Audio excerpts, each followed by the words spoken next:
Muy buenos días. Espero que todos estén bien en este hermoso martes de tiempo de Pascua, sexto martes de Pascua. Comenzamos usando esa oración que el Papa Francisco nos invita a rezar durante el mes de mayo, el mes de María. En nombre del Padre, del Hijo, del Espíritu Santo. Amén. Oh María, tú resplandeces siempre en nuestro camino como un signo de salvación y esperanza. A ti nos encomendamos, salud de los enfermos, que al pie de la cruz fuiste asociada al dolor de Jesús, manteniendo firme tu fe. Tú, salvación del pueblo romano, sabes lo que necesitamos y estamos seguros de que lo concederás, para que como en Caná de Galilea vuelva la alegría y la fiesta después de esta prueba. Ayúdanos, Madre del Divino Amor, a conformarnos a la voluntad del Padre y hacer lo que Jesús nos dirá. Él que tomó nuestro sufrimiento sobre sí mismo y se cargó de nuestros dolores para guiarnos a través de la cruz a la alegría de la resurrección. Amén. Bajo tu amparo nos acogemos, Santa Madre de Dios. No desprecies nuestras súplicas en las necesidades. Antes bien, líbranos de todo peligro, oh Virgen gloriosa y bendita. En el nombre del Padre, del Hijo, del Espíritu Santo. Amén. Estamos hoy nuevamente para hablar sobre la Virgen María. Comienzo haciendo un pequeño resumen de lo que hemos discutido en las 4 charlas anteriores. Comenzamos hablando de María, que en griego llamamos la Theotokos, que en español decimos Madre de Dios, pero que significa realmente María es la mujer que parió a Dios. No olvidé poner mi teléfono en mudo, lo acabo de poner. María es la madre de Dios. María es la mujer que parió a Dios, como lo dijo un padre de la iglesia en un lenguaje un poco vulgar. María es la mujer de cuyo órgano nació Dios. Este fue el primero de los dogmas definidos formalmente sobre María. No es que no se creyera desde antes, pero aunque eran parte de la creencia de la iglesia, no se definen como dogma hasta el Concilio de Éfeso en el 431, y celebramos la fiesta litúrgica de esta creencia mariana el 1 de enero, la octava de Navidad. El segundo dogma mariano, María siempre virgen, el dogma en griego, María Aiparcenos, que está en la creencia de la iglesia desde muy antiguo, pero que fue definido como dogma en el segundo concilio de Constantinopla en el año 553. Que en ese concilio no solamente se define como dogma, sino que se condena el no creerlo. El segundo concilio de Constantinopla decía anatema, condenado, excomulgado quien se atreva a negar que María siempre fue virgen. No es parte del calendario universal de la iglesia, pero la fiesta litúrgica de María siempre virgen es el 2 de julio. Es una solemnidad concedida inicialmente por privilegio a una casa religiosa en España, y por petición cualquier iglesia, cualquier parroquia o diócesis puede solicitar a Roma la facultad del privilegio de celebrar la misa de María siempre virgen y recibir pues las oraciones de la misa, las oraciones presidenciales, el preámbulo para la plegaria eucarística, pidiéndolo directamente a Roma, ¿no? Entonces, María siempre virgen, fiesta litúrgica el 2 de julio. El tercer dogma definido de María, María la Inmaculadamente Concebida, en latín la Inmaculata. No que fuese una creencia nueva después de 1900 años de la iglesia, está ahí desde comienzos, pero se define formalmente por Pío IX en el año 1854.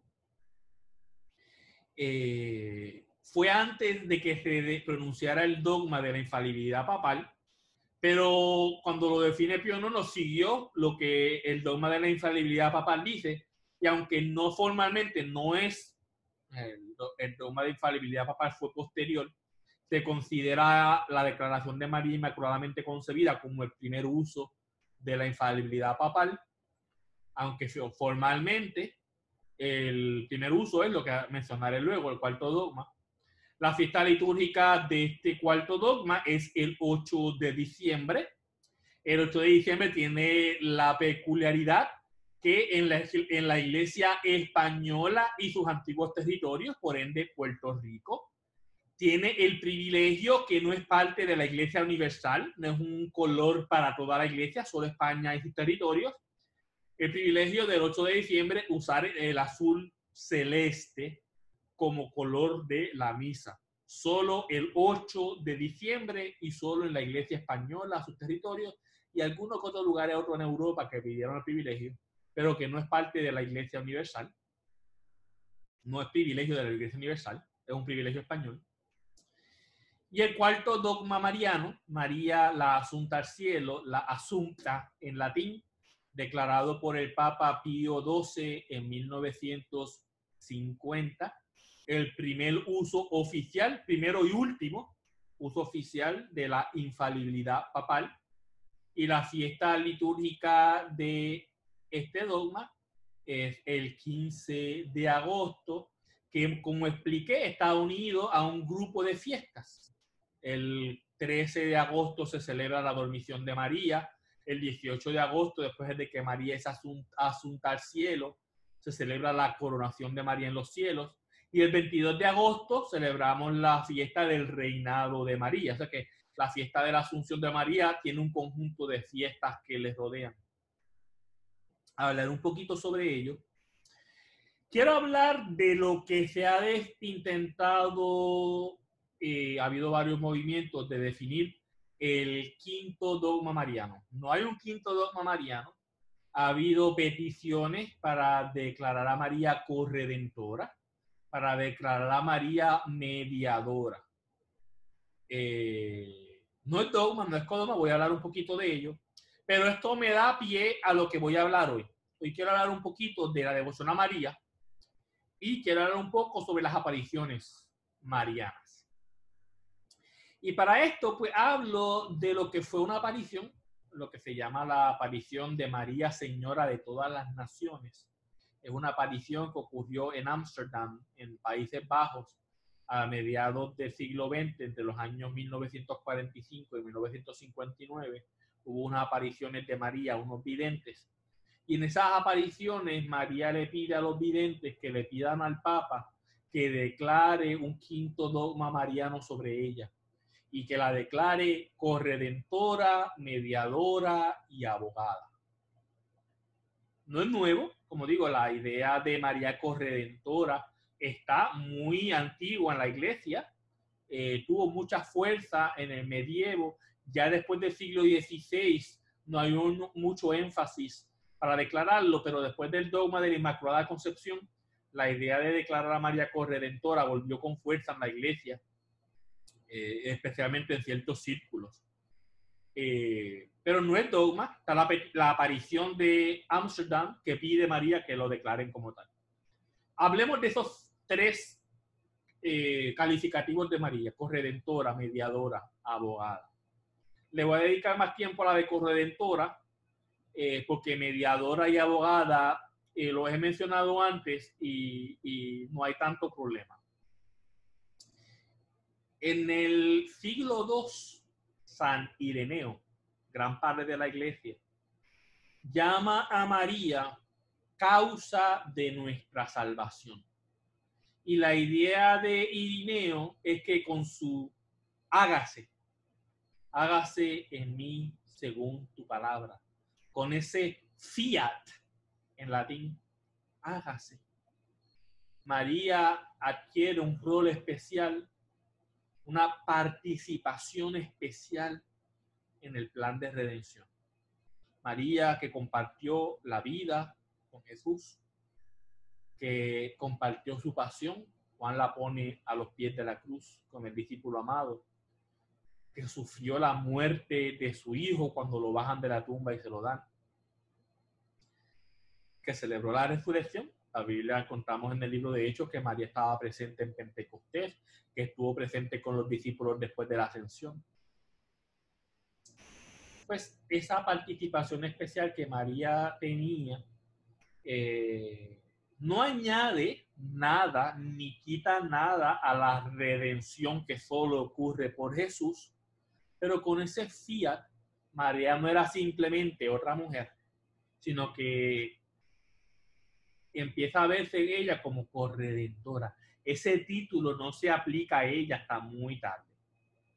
Pero está la idea de que María tuvo algo que ver en la redención, que viene solo por Jesús, pero que María no es simplemente otra humana, otra mujer. Tenía un rol especial. Muy fuerte en el medievo, después del siglo XVI no hay mucho, después del dogma de la Inmaculada Concepción vuelve con fuerza. Y voy a hablar de los 3 papas anteriores a Vaticano II.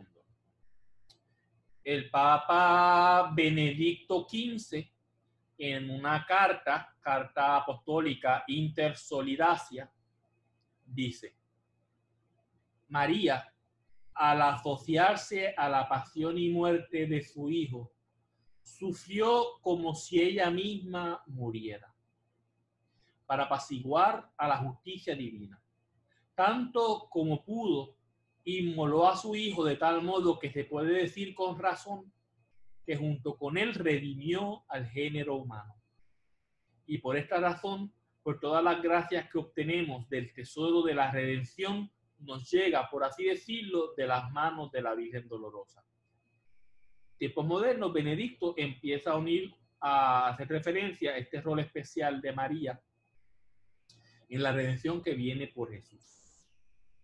El Papa Pío XI, que es el primer papa en usar el término corredentora, en un radiomensaje con razón de un aniversario de la aparición de Lourdes en 1935, dice Pío XI: oh Madre de piedad y misericordia, que acompañabas a tu dulce Hijo mientras llevaba a cabo en el altar de la cruz la redención del género humano, como corredentora nuestra y asociada de sus dolores, conserva en nosotros y aumenta cada día, te lo pedimos, los preciosos frutos de la redención y de tu compasión.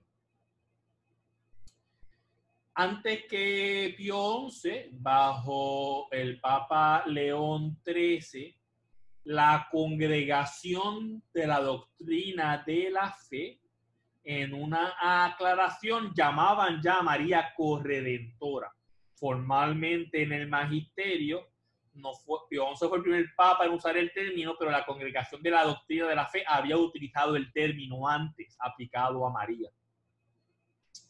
El último papa antes de Vaticano II, antes de Juan XXIII, que convoca el Concilio Vaticano II, es el Papa Pío XII, que su encíclica Reina de los Cielos, a Reina Regina, 1954, dice: en el cumplimiento de la obra de la redención, María Santísima estuvo en verdad estrechamente asociada a Cristo.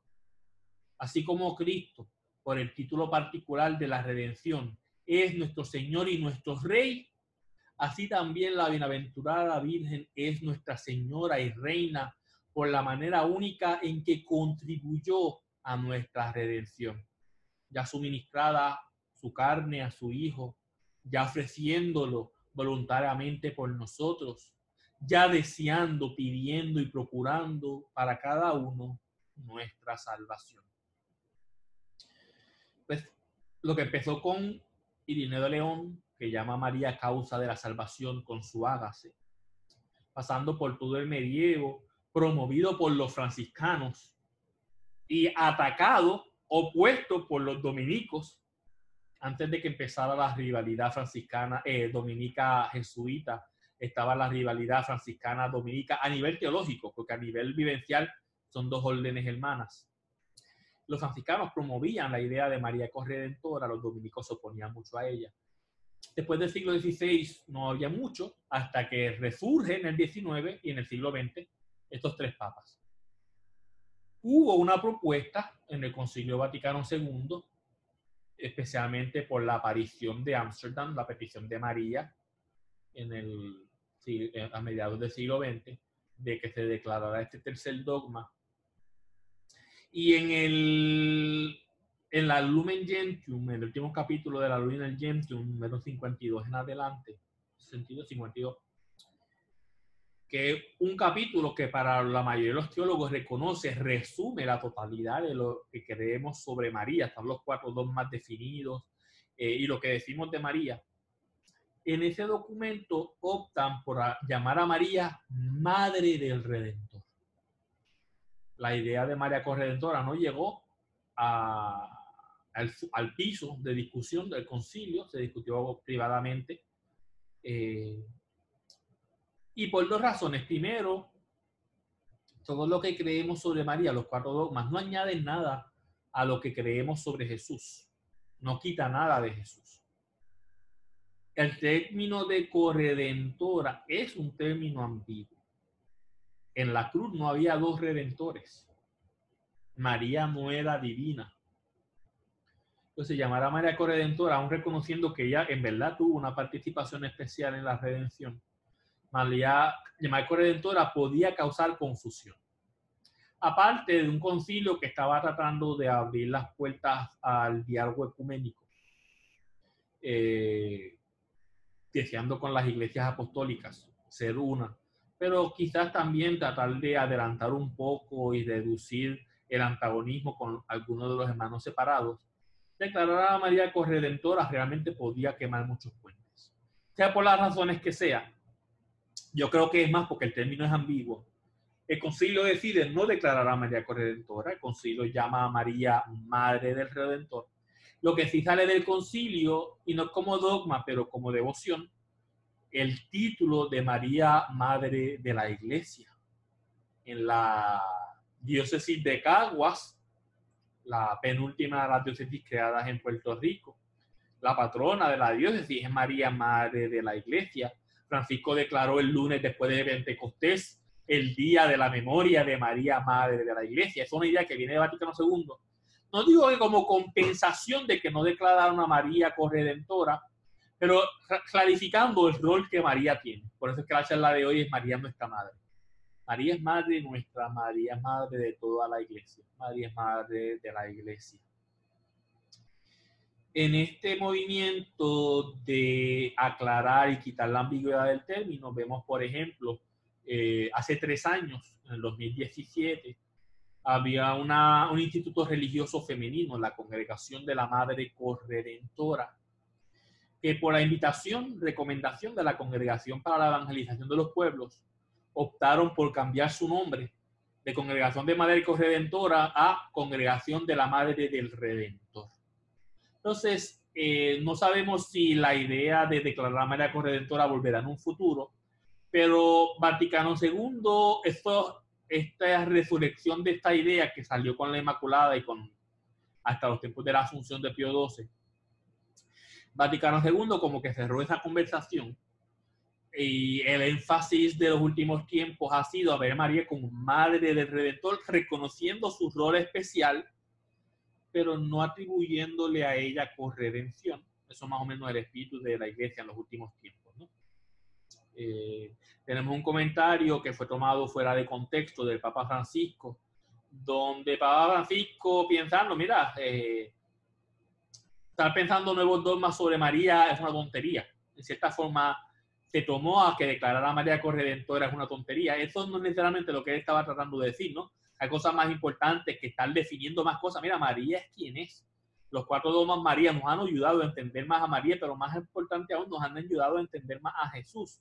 María, Madre de Dios, habla de que Jesús fue Dios desde la concepción, desde el vientre materno. María siempre virgen apunta a un Jesús que estaba la profecía de que iban a ser de una virgen, pero una María que unida a la Asunta al cielo, María que era la nueva arca de la alianza, que en la arca de la alianza estaba la palabra dictada en los mandamientos, el pan milagroso, el maná, y el sacerdocio de Aarón en su vara, pues María que tuvo en su vientre a Jesús sumo sacerdote, a Jesús pan de vida, a Jesús Dios, Hijo de Dios. Y el dogma de la Inmaculada Concepción, que habla de un Jesús que es nuevo Adán, lo dice claramente Pablo, pues María que era la nueva Eva, y de la misma forma que Eva llevó a Adán al primer pecado, María llevó a Jesús al primer signo, ¿no? Entonces, los dogmas marianos, los cuatro, apuntan más a Jesús que a María misma. Hablan de María apuntando a cosas sobre Jesús. El dogma de la corredención apuntaría más a Jesús a través de María. Puedo, sí, confirmaría que Jesús es redentor de todos. Pero pues la causa de confusión no se ha definido, ¿no? Entonces, ese es el lugar de esa idea. Es una devoción que para mucha gente sigue estando muy válida. Muchos siguen relacionándose con María, con el título de la aparición de Ámsterdam: María Corredentora, María Mediadora, María Abogada. Hablo de los otros dos títulos: María Mediadora. En inglés está la diferencia de mediator y mediatrix. En español, mediadora. De la misma forma que cuando toqué los diferentes dogmas hablaba de los arquetipos, la tipología. Jesús que es el nuevo David, María es la madre reina. Jesús que es el nuevo Moisés, María es el arca de la alianza. Jesús que es el nuevo Adán, María es la nueva Eva. Otro arquetipo muy importante de Jesús en la Biblia es que Jesús es el nuevo José. No voy a entrar en detalle en todas las referencias bíblicas y las relaciones que hay entre Jesús y José, que hay muchísimas. Pues si Jesús es el nuevo José, que salvó al pueblo hebreo llevándolo a Egipto, Jesús es el nuevo José, María es la nueva Raquel, ¿no? Raquel, que era considerada la matriarca del pueblo de Israel, María es la madre de la iglesia.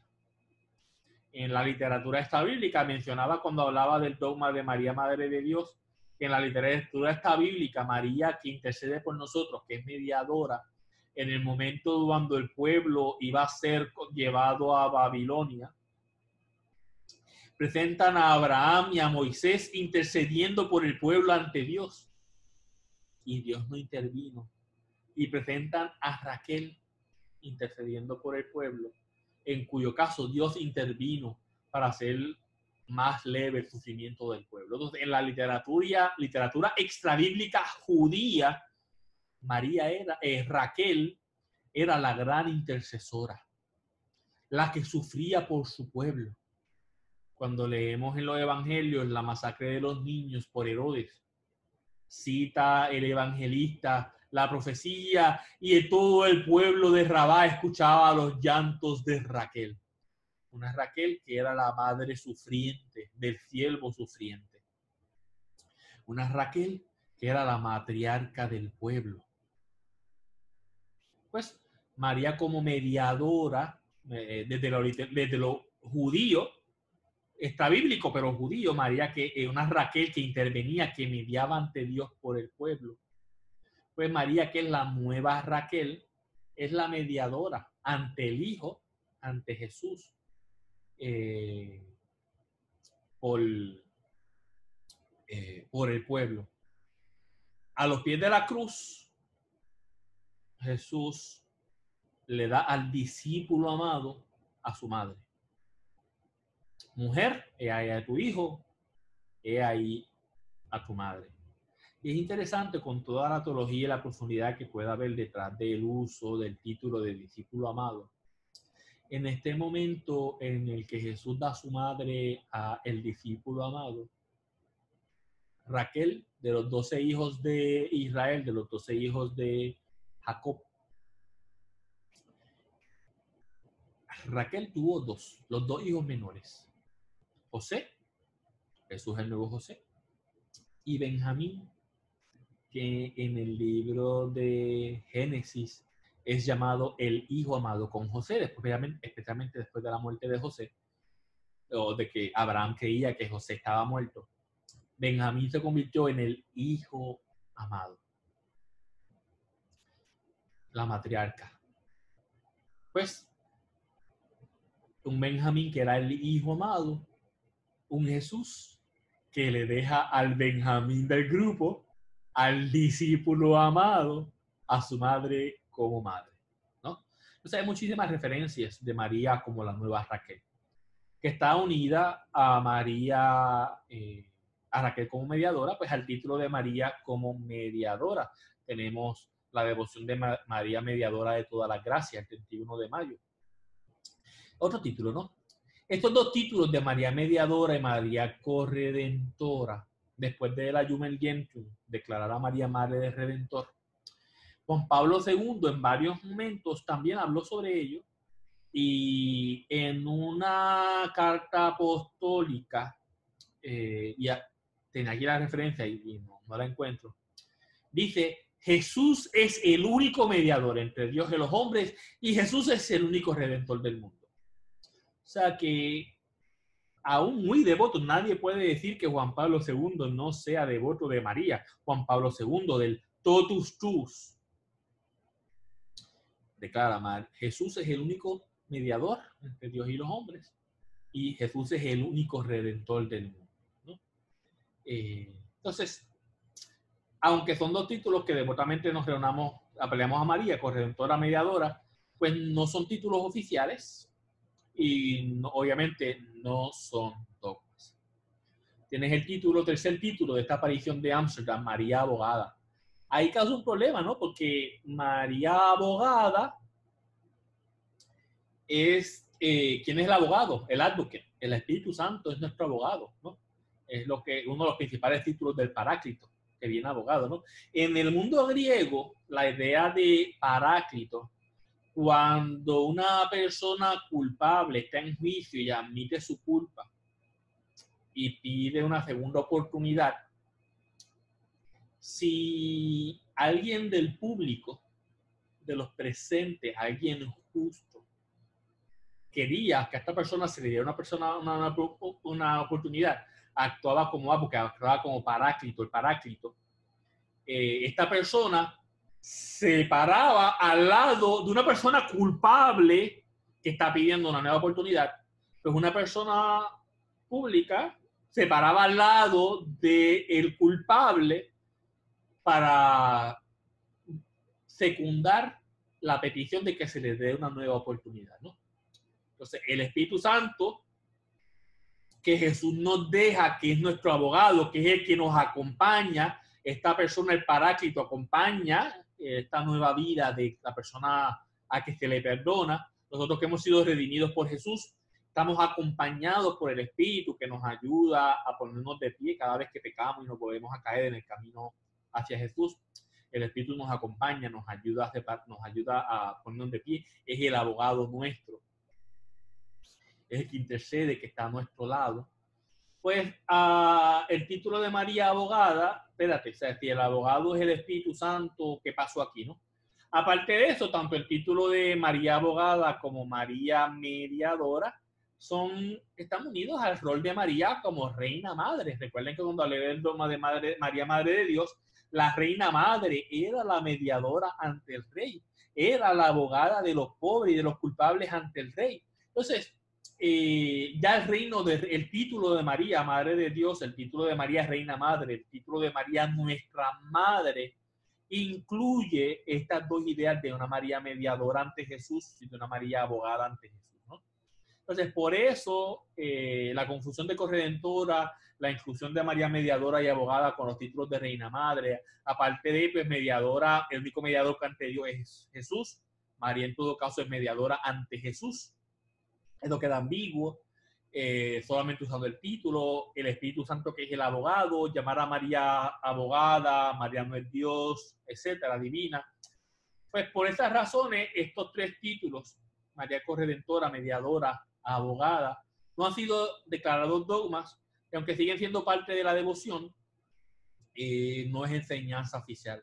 Se apunta a la importancia, las repercusiones que tienen las apariciones.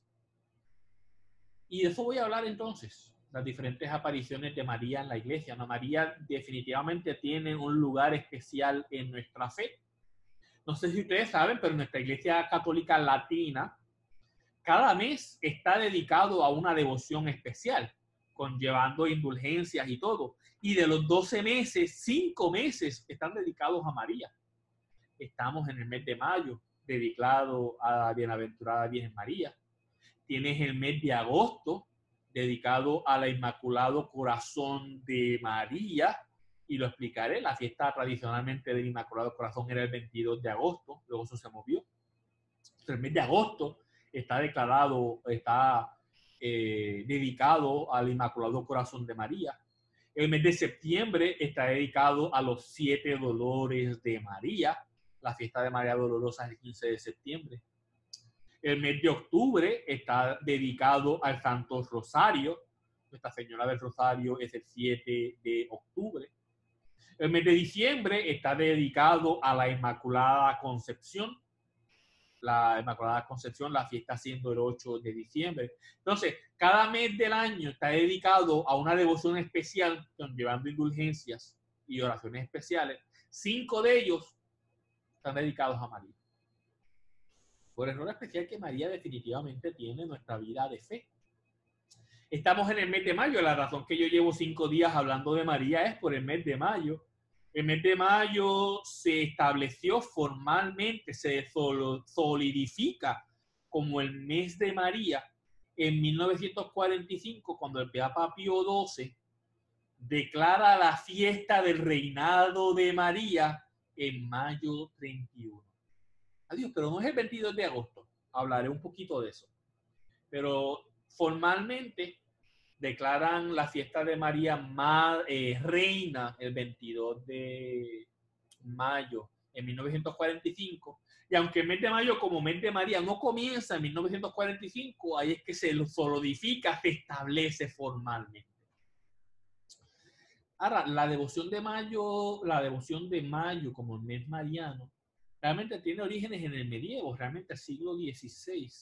En su forma original se origina en Roma. Aquí una de las cosas que le cae a un jesuita la culpa, el padre Lacomia del colegio romano, jesuita él, para contrarrestar la infidelidad, la inmoralidad de la época que campeaba entre los estudiantes, hizo un voto en el campo del colegio romano de dedicarle, perdón, dije el siglo XVI, esto es el siglo XVIII, a finales del siglo XVIII, dedicar el mes de mayo a María. Y así en el colegio romano hizo actividades en el mes de mayo, y eso se propagó del colegio romano. Muchos de esos eran jesuitas que fueron por todo el mundo, estudiantes que fueron por todo el mundo, los que no eran jesuitas. Y se propaga la idea de Roma, desde el colegio romano, por culpa del padre Lacomia, del mes de mayo como mes mariano, extendiendo las prácticas a otros colegios jesuitas y de IA y todas las iglesias de católicas de rito latino. Ahora, mayo como mes mariano, que aparece a finales del 18 con el padre Latonia, pero se formaliza con Pío XII, la idea de un mes mariano no era del siglo XVIII, es anterior. Ya en el siglo XII se hablaba de la tradición de un mes mariano, lo que se llamaba el triceninum, tricessimum. La devoción de 30 días a María. Se celebraban 30 días de ejercicios espirituales donde el centro de reflexión era la Virgen María. Normalmente esos 30 días era un mes, pero no era un mes de calendario. Era del 15 de agosto al 14 de septiembre. La fiesta de María Dolorosa es el 15 de septiembre, recuerden. 15 de agosto es la Asunción. Pues un mes entre dos fiestas marianas. Entonces ya en el siglo XII, que estaba la tradición de la devoción mariana de 30 días, para el siglo XVII ya estaba la celebración del mes mariano, y para el siglo XVIII se formaliza mayo como ese mes mariano. En el calendario romano, aparte de que se establece mayo por la fiesta de María Reina, el 22 de mayo, hay que decir que el calendario romano tiene muchísimas fiestas marianas en el mes de mayo. Ese 31 de mayo ya no es el reinado de María, ahora es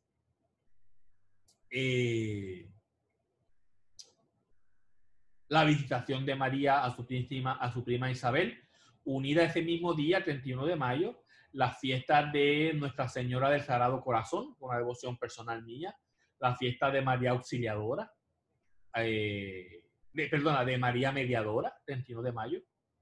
Entonces, el 31 de mayo está la visitación, pero tradicionalmente el 7 de mayo se celebraban los 7 gozos de María, unidos a los 7 dolores, pues los 7 gozos de María se celebraban el 7 de mayo. Tiene Fátima el 13 de mayo, Nuestra Señora de Fátima. Tiene dentro de la Compañía de Jesús, Nuestra Señora del Camino, el 24 de mayo. Los que son devotos o hijos de salesianos, Nuestra Señora María Auxiliadora, el 24 de mayo. Viendo las patronas latinoamericanas, Nuestra Señora de Luján, patrona de Argentina, el 8 de mayo. Nuestra Señora de Aparecida, patrona de Brasil, el 11 de mayo. Es decir, que el mes de mayo, que se formaliza con la fiesta de María Reina, el 31 de mayo en el 45, ya de tradición había muchísimas fiestas marianas que caían en mayo. Pero en vez de hay muchas otras fiestas marianas. Si vemos las fiestas marianas que tienen que ver con su vida, tenemos en el calendario, cronológicamente, tenemos la purificación de María, el 2 de febrero, la presentación de Jesús en el templo, la purificación de María en el templo. Tenemos la anunciación a María por el arcángel Gabriel, la encarnación de Jesús, la anunciación a María el 25 de marzo. Tiene el nacimiento de María el 8 de septiembre. Como Jesús es presentado, los judíos se presentaban los niños, ¿no? La presentación de María en el templo el 21 de noviembre. Aquí en Puerto Rico comenzamos las fiestas de la novena de las misas de Aguinaldo el 16 de diciembre con la expectación del parto de María. Fiestas de la tradición que no están en el calendario romano actual, pero que mencioné los 7 gozos de María el 7 de mayo. Tienes la dormición de María el 13 de agosto, la coronación el 18, el reinado el 22 de agosto. Tienes los nupciales de María, los esponsales de María, que tienen lugar en diciembre y en enero, la fecha en que María se compromete con José, la fecha en que María finalmente se casa con José. Tiene fechas también en el calendario tradicional. Entonces, hay un sinnúmero de fiestas marianas desde la vida de María, pero todos tienen las fiestas que vienen de las apariciones o de devociones. Nuestra Señora de Lourdes, el 11 de febrero. Las que menciono son las del calendario romano, el calendario universal. Lourdes el 11 de febrero, mencioné Fátima el 13 de mayo, Perpetuo Socorro el 27 de junio, Inmaculado Corazón el viernes después de la octava del Corpus, viernes después del Corazón de Jesús, en junio. Nuestra Señora del Carmen el 16 de julio, Nuestra Señora de los Dolores el 15 de septiembre, Nuestra Señora del Rosario el 7 de octubre, la Medalla Milagrosa el 27 de noviembre, Nuestra Señora de Guadalupe, patrona, emperatriz de América, el 12 de diciembre. Están estas devociones que son parte del calendario romano. Hay que María, hay muchas fiestas marianas a través del año. Volver a la tradición, ¿no? Cuando se declara el mes de mayo formalmente con el reinado de María el 31 de mayo, el Papa Pío XII también fue quien había formalizado el Inmaculado Corazón poniéndole el 22 de agosto. La octava de la María Asunta al Cielo era celebrar el Inmaculado Corazón. María que asume el cielo, desde el cielo, con Jesús, ama a sus hijos, el Inmaculado Corazón de María. Con las reformas de Vaticano II, empiezan a unir la generación de María siempre a través de Jesús. Se decide unir los dos corazones. El corazón de Jesús se celebra la octava del Corpus por petición de Jesús a Santa Margarita María de Alacoque, que su aparición pide que se celebre la fiesta del corazón de Jesús en la octava del Corpus, es decir, el viernes después de Corpus Christi. El viernes, el Corpus Christi, el viernes, 2 viernes después de Corpus, es decir, el tercer viernes después del Pentecostés. pues se une el corazón de María con el Rosario, y después de Vaticano II, en 1970, se mueve la fiesta del Inmaculado Corazón de agosto, que por eso es que de agosto es el mes del Inmaculado Corazón de María, se mueve, se une con el corazón de Jesús, y por la idea de María que duerme el 13, que es Asunta el 3, el 15, que es Corona el 18, se mueve el reinado de María del 31 de mayo al 22 de agosto, la octava de la Asunción.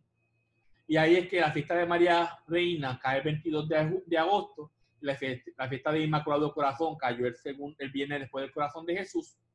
Pero históricamente el mes de mayo es el mes de María por la fiesta de María Reina el 31 de mayo, y el mes de agosto es el mes de Inmaculado Corazón por la fiesta del Inmaculado Corazón, que era el 22 de agosto. Eso cambia.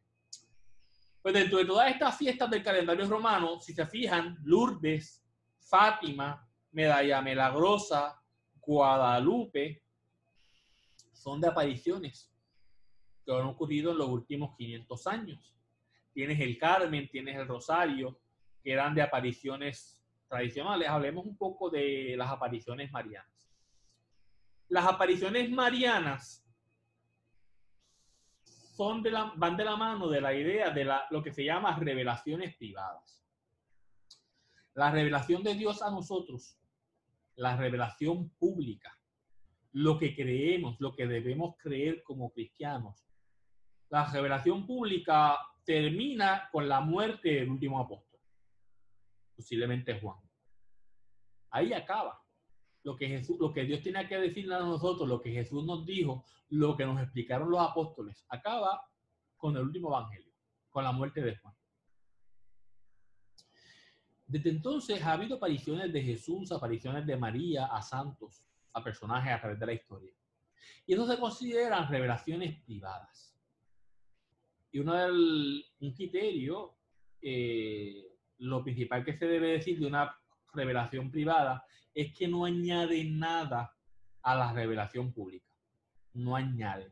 Son revelaciones en las que se enfatiza, se nos recuerda algo que ya es parte de la revelación.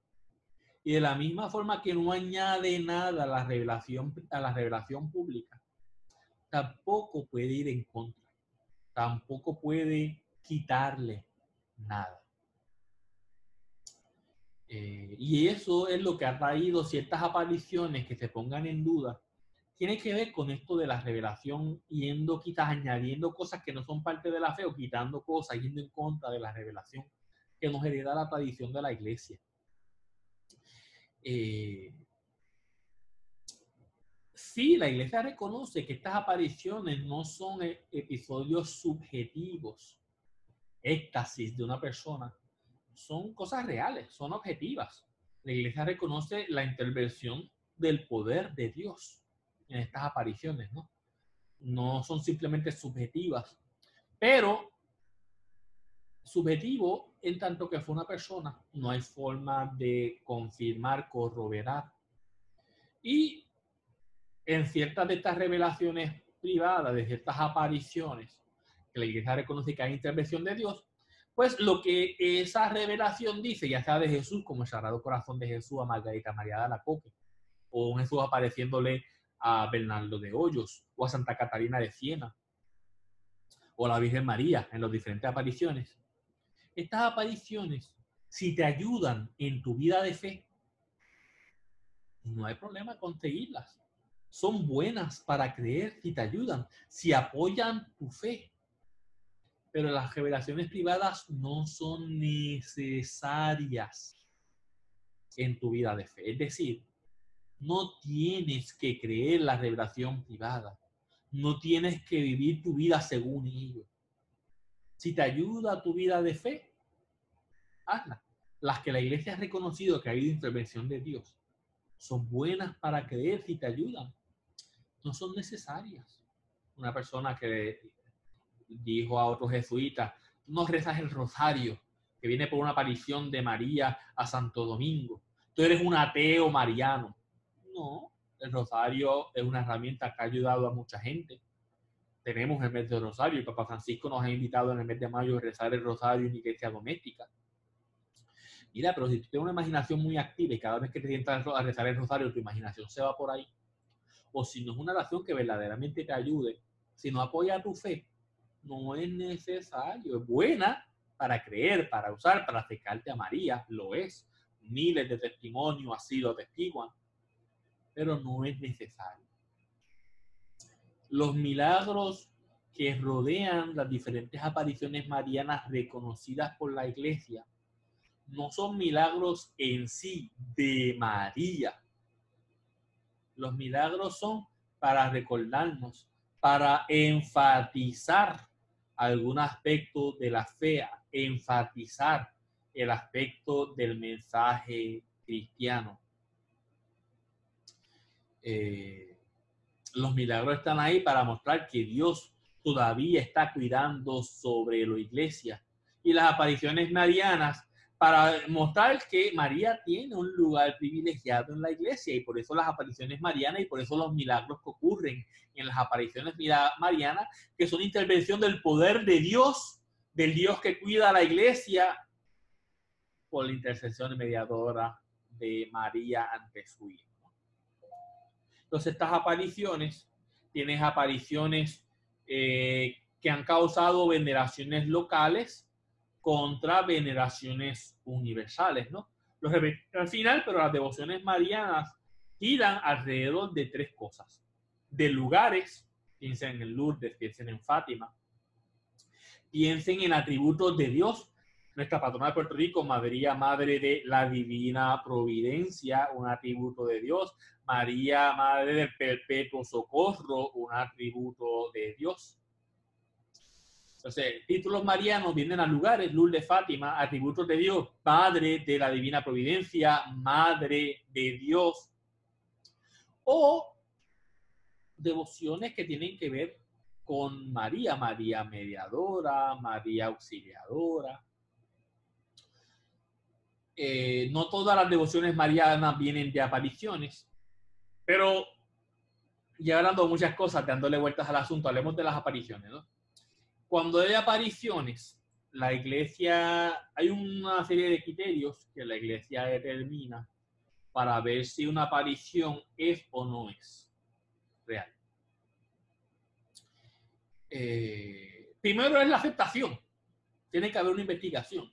Una investigación primero por el obispo local, luego una posición tomada por la conferencia episcopal donde ocurre la aparición, y luego lo que Roma tome decisión, ¿no? Entonces hay un proceso de investigaciones y todo comienza a nivel local. Y podemos pensar en los criterios. Hay tres criterios. ¿Hubo algo sobrenatural?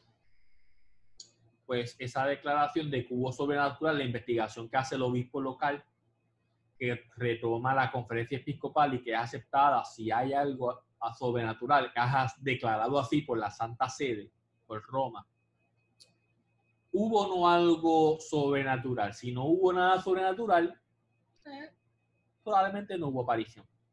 Un criterio. ¿Hubo o no algo sobrenatural? Hubo milagros de parte de Dios para enfatizar la fe, para recordarnos el lugar de María en la vida de la iglesia. Segundo criterio, mira al mensaje, fruto de la aparición. Mensaje que lleva a conversiones, mensaje que lleva a milagros. La veracidad de los testimonios, enseñanza que va en línea con la revelación pública, ¿no? Si el mensaje no lleva a la conversión, si el mensaje va en contra de lo que la iglesia enseña, si el mensaje cambia algo de la tradición, si tú encuentras que los testimonios sobre las apariciones no son veraces, si esas apariciones no hay frutos en la gente, si el mensaje no lleva a eso, el mensaje se pone en duda. Luego tienes criterios positivos y criterios negativos. Criterios positivos, ¿no? Vamos a los videntes. La cualidad de persona de los videntes. La vida que vivieron los videntes. el contenido del mensaje que comunican los videntes, los frutos espirituales que ocurrieron en los videntes. Son cosas que se miran positivas. Criterios negativos, ¿no? Falta de veracidad en el mensaje. Errores de hechos. Errores doctrinales. Cuando se cambia esa revelación, está añadiendo, cambiando algo a lo que sabemos por fe. En muchos escándalos de alrededor de varias apariciones, ganancia monetaria de los videntes, videntes que se echaron dinero al bolsillo porque estaban cobrando, porque pedían donaciones. Vida moral de los videntes. Yo vi una aparición de María y María me dijo tal cosa y tengo tal vida.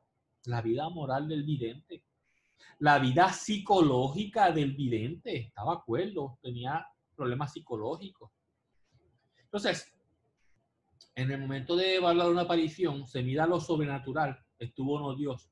Se mira el mensaje y los frutos de ese mensaje en conversiones, pero también si es o no de acuerdo a la revelación pública, lo que enseña la iglesia, y criterios que evalúan el vidente, la vida del vidente, su vida moral, su vida monetaria, su ganancia, su vida psicológica. Y pues en esos tres criterios empiezan a evaluarse la veracidad o por lo menos el reconocimiento de la iglesia de las diferentes apariciones, ¿no? Hay 5 apariciones que la iglesia tiene en el calendario universal o local, yo diría universal, que no pasaron por este proceso de 3 pasos de criterio, de evaluación. Simplemente con el tiempo la iglesia las reconoció como válidas. Eso es parte de la aparición. La aparición a San Jacobo el Mayor, Santiago, en Zaragoza, España, en el año 40, Nuestra Señora del Pilar, la primera de las apariciones marianas, que no es una aparición mariana igual que las demás, porque en el año 40 María todavía estaba viva. Entonces era que acaso una bilocación de María, de donde ella estaba a España, pero la primera aparición María celebrada es Nuestra Señora del Pilar, en el año 40.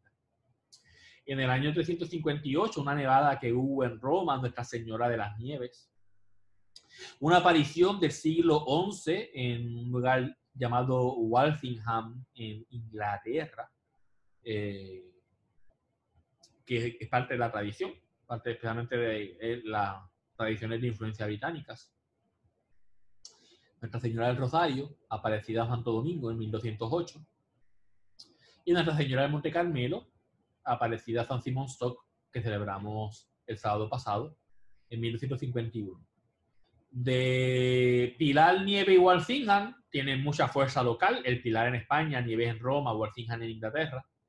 El Rosario se propagó con los dominicos, la devoción al Rosario. El Monte Carmelo se propagó con los carmelitas, la devoción del escapulario.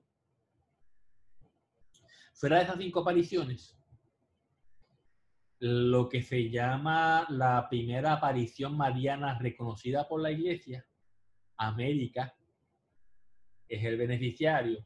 La primera aparición mariana reconocida en este proceso de investigación, que no es parte de la tradición, es Nuestra Señora de Guadalupe, en México, en 1531.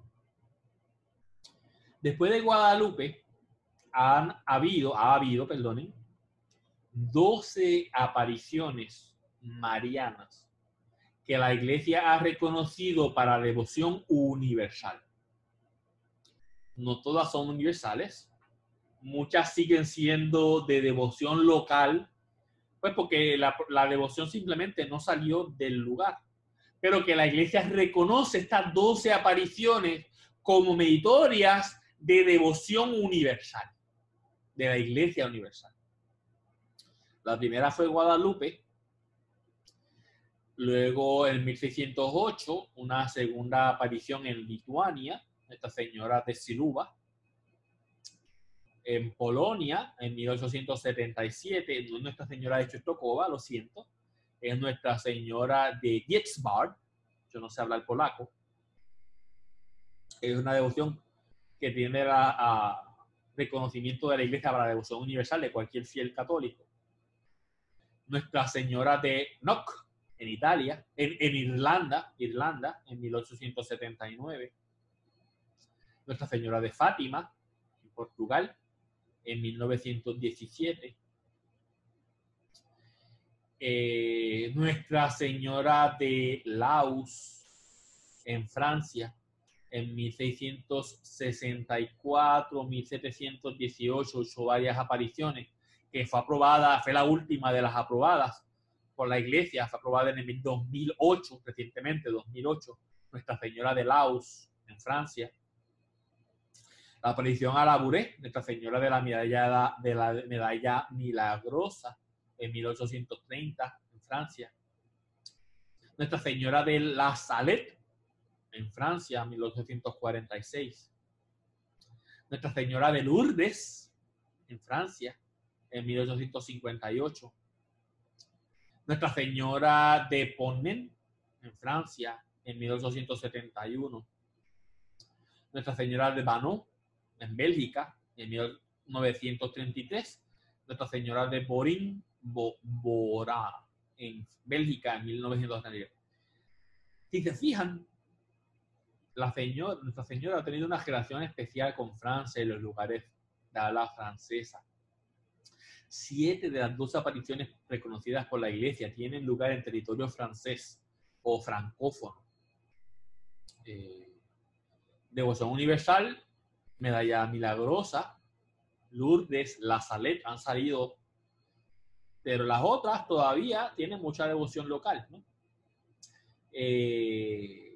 Fuera de Francia, pues, Guadalupe, tiene una, Lituania, Siluva, Polonia, Irlanda y Portugal. Son las 5. Puse las 5 primero fuera de Francia. Después, el orden de las apariciones que narré, puse las 5 fuera de Francia en orden cronológico. Las 5 francesas en orden cronológico. Y luego las 2 bélgicas, de Bélgica, ¿no?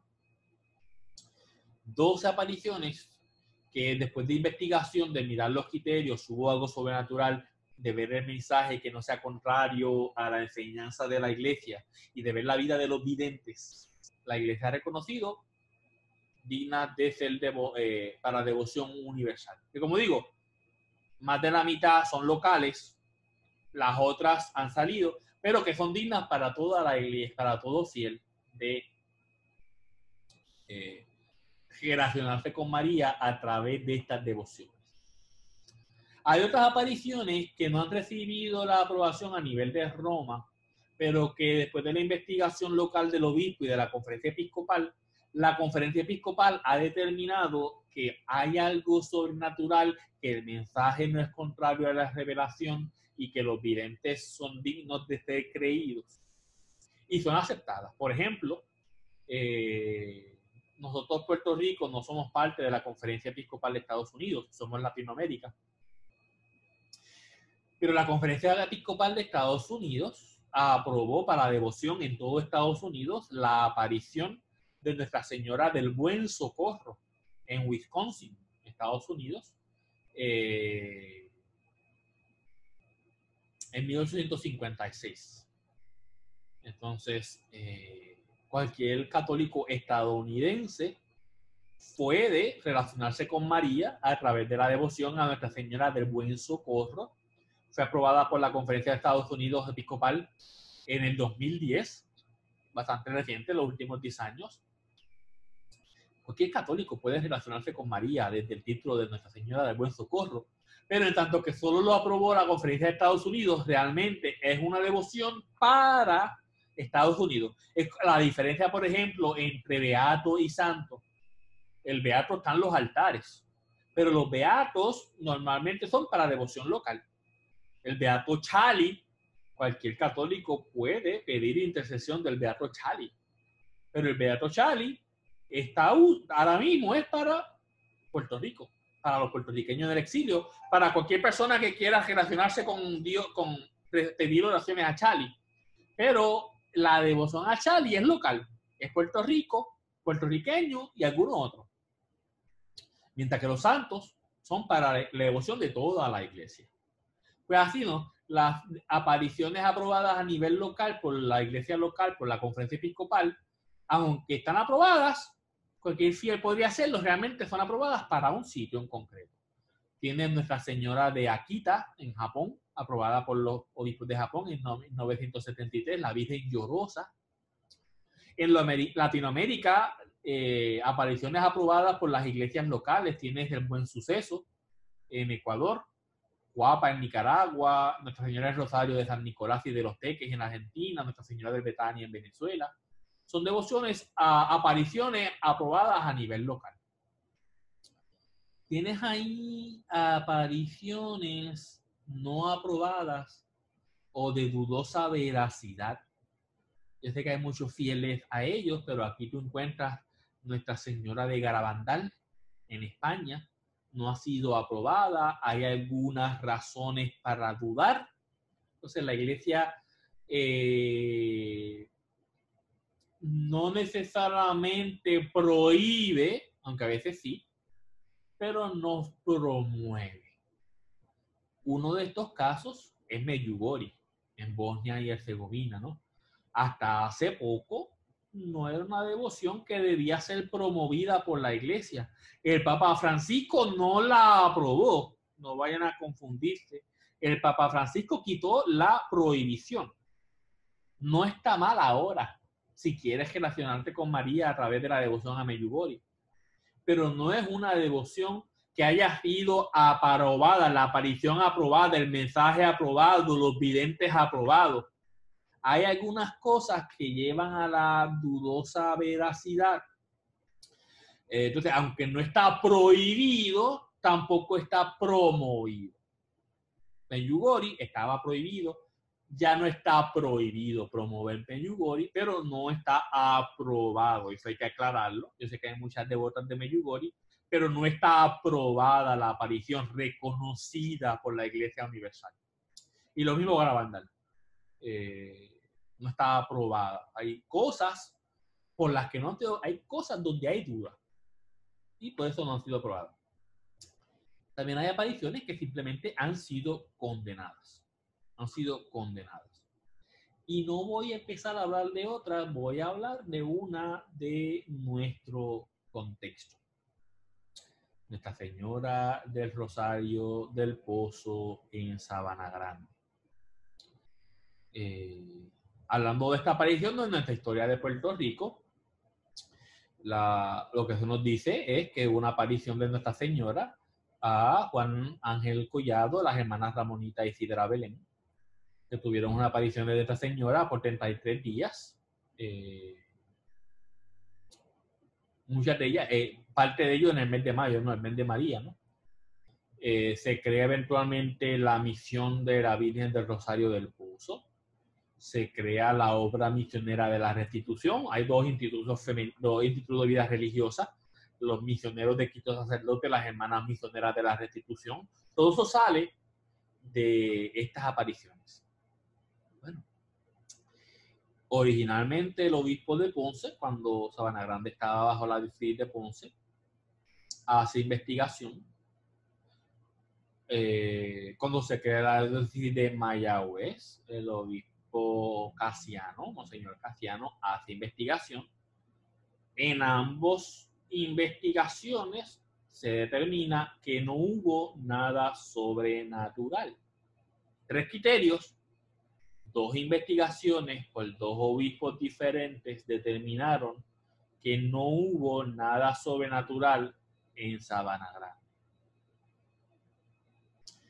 Cuando vamos al mensaje, hay cosas del mensaje que cambian un poco o inclusive van en contra de la revelación pública. Recuerden que la revelación privada no puede añadir ni cambiar nada de la revelación pública, ¿no?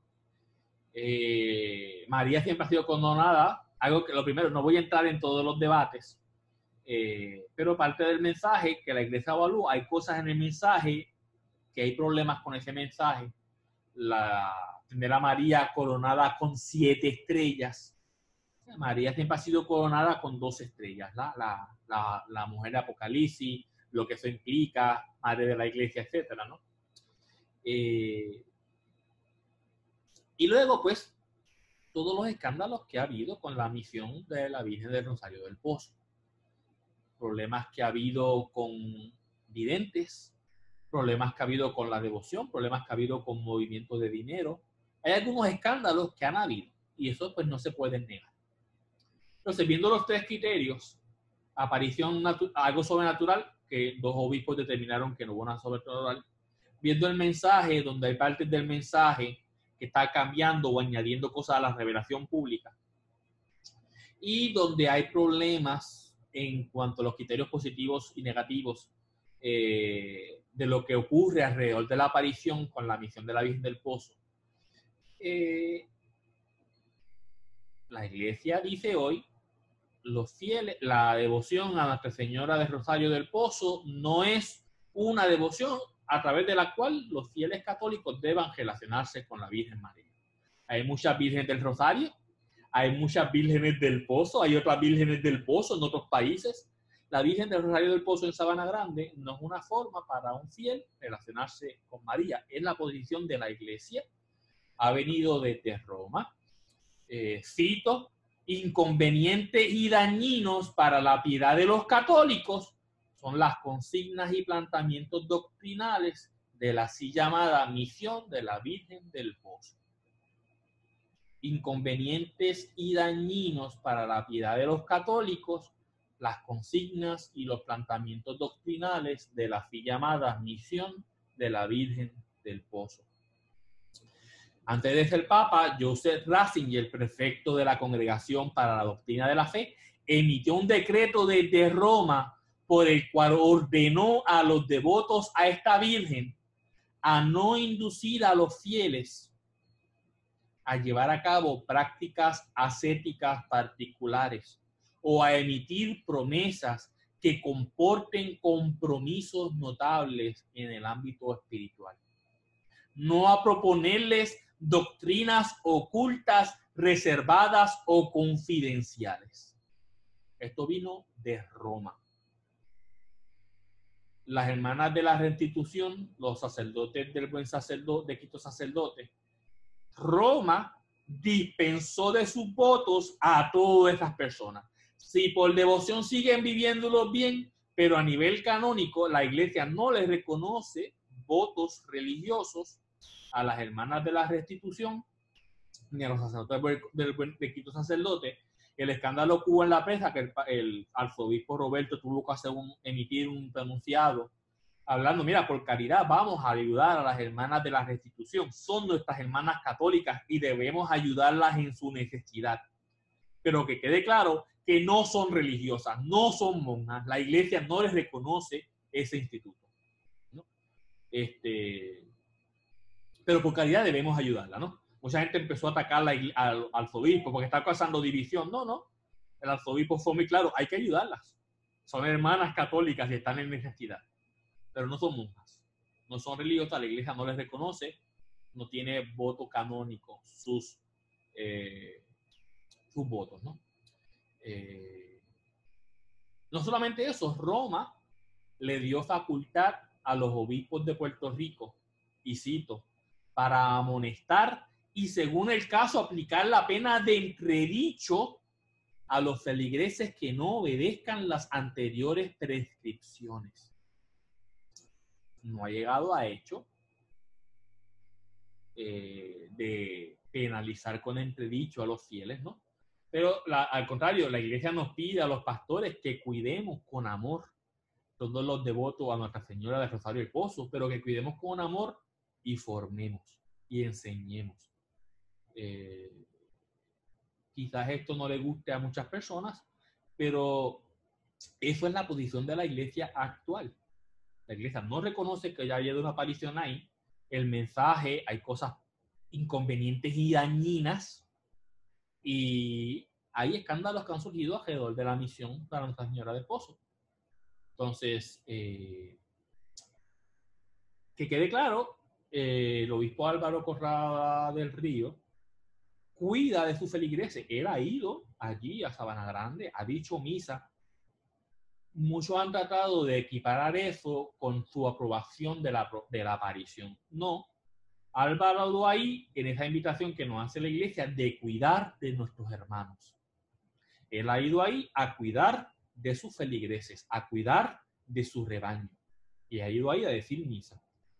No confundan las visitas de Álvaro a Sabana Grande con una aprobación. La posición de la iglesia sigue siendo que la devoción a María de Nuestra Señora del Rosario del Pozo en Sabana Grande no es la forma apropiada de los fieles católicos relacionarse con María. Termino con una nota un poco chocante para muchas, pero hay que decirlo, ¿no? Entonces vieron a través de todas las devociones marianas, devociones que tienen que ver con lugar, Fátima, Lourdes, devociones que tienen que ver con atributos de Dios, divina providencia,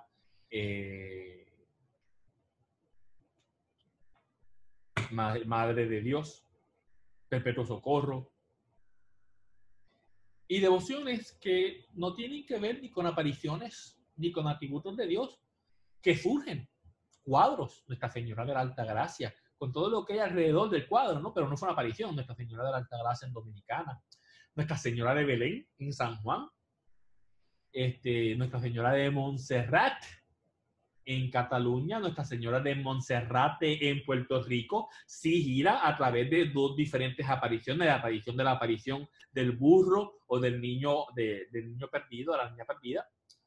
Pero realmente Nuestra Señora de Monserrate bebe de la devoción de Montserrat en Cataluña. Nuestra patrona, Nuestra Señora Madre de la Divina Providencia, con su historia que viene de la orden de los Barnabitas, pero que viene con la devoción de diferentes obispos catalanes que vienen a Puerto Rico.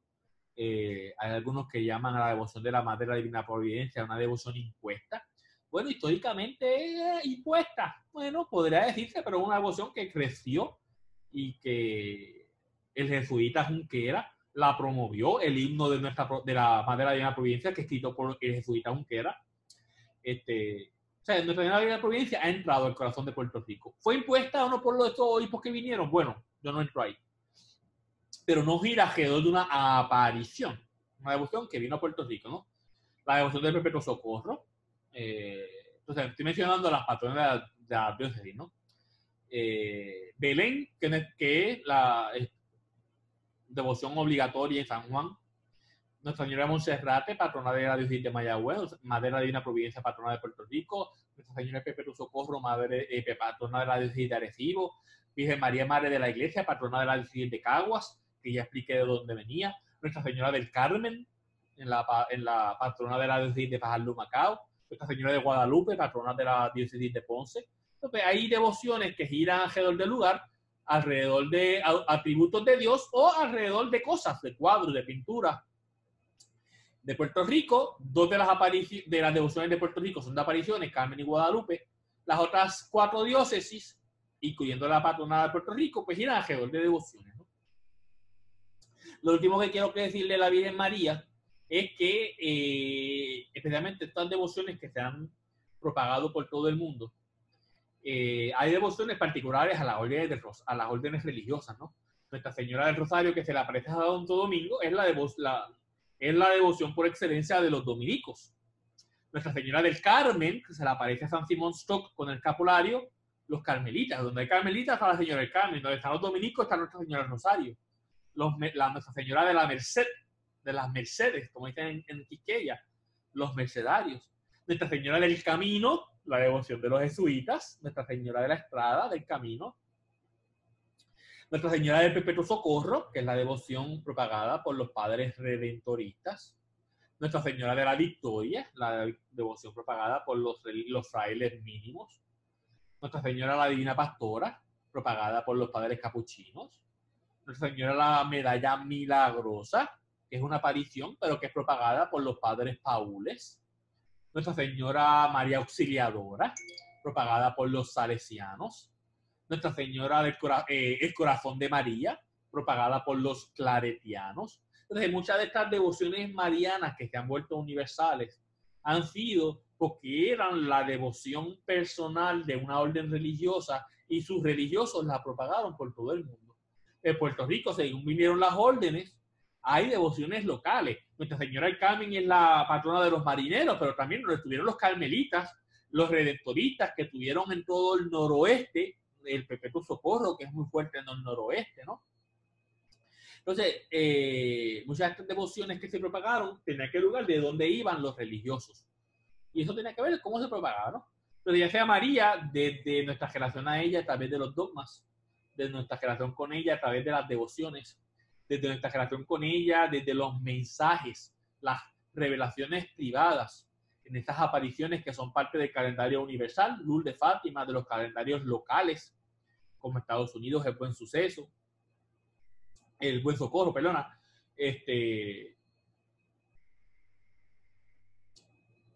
o locales a una diócesis, que también hay algunas devociones locales a una diócesis.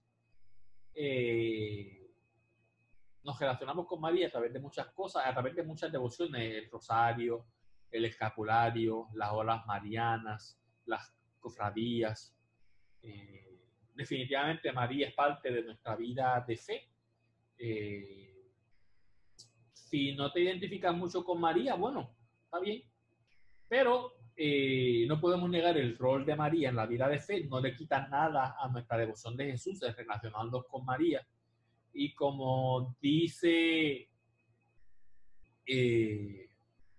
esta frase, y he terminado en varias ocasiones, a Jesús con Pedro, a Jesús por María, ¿no? Nos encomendamos a las oraciones de Nuestra Señora, usando el final de la oración con la que comencé, en nombre del Padre, del Hijo, del Espíritu Santo. Amén. Bajo tu amparo nos acogemos, Santa Madre de Dios. No desprecies nuestras súplicas en las necesidades. Antes bien, líbranos de todo peligro, oh Virgen gloriosa y bendita. Sigan relacionándose con María en este mes de mayo. Ella sigue intercediendo por nosotros, sus hijos, por toda la eternidad.